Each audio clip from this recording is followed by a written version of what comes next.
ఓం శ్రీమాత్రే నమః. మంచి చెడు, మనం చేసే చెడు ఏదైతే ఉందో అది ఖచ్చితంగా మనం తీసుకునే అప్పు లాంటిది. మనం మంచి పనుల ద్వారా దాన్ని తీర్చలేకపోయామనుకోండి, అది వడ్డీ, చక్రవడ్డీ, బారు వడ్డీ అలా పాపం పెరిగినట్లుగా పెరిగి మనల్ని ముంచేస్తుంది. మనం చేసే మంచి ఏదైతే ఉందో అది మనం దాచుకునే పొదుపు లాంటిది, సంపద లాంటిది.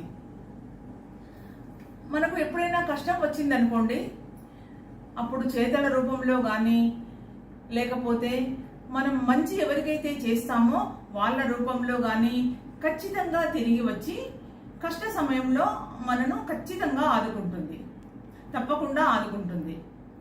కాబట్టి ఒకే మాట చెబుతున్నాను, మనం ఎదుటి వారికి మంచి చేసినా చెయ్యకపోయినా పర్వాలేదు, కానీ చెడు మాత్రం చేయవద్దు.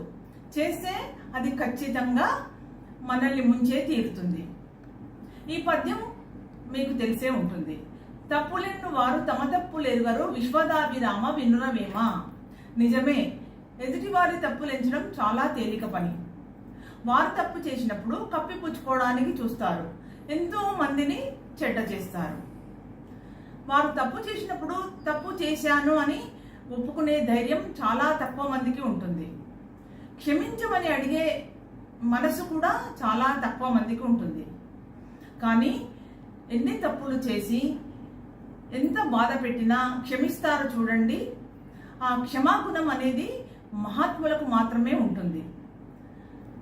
అయితే అలా క్షమిస్తున్నారు కదా అని తప్పు మీద తప్పు చేసి తప్పులలో మునిగిపోకండి. అలా క్షమిస్తున్నారు కదా అని మంచి వారిని మళ్ళీ మళ్ళీ కష్టపెట్టకండి. వారు మంచివారు ఒక్క క్షణం తమ మంచితనాన్ని వదిలివేయడంతో వేరేలా మారడానికి నిమిషం కూడా పట్టదు. జై శ్రీరామ్.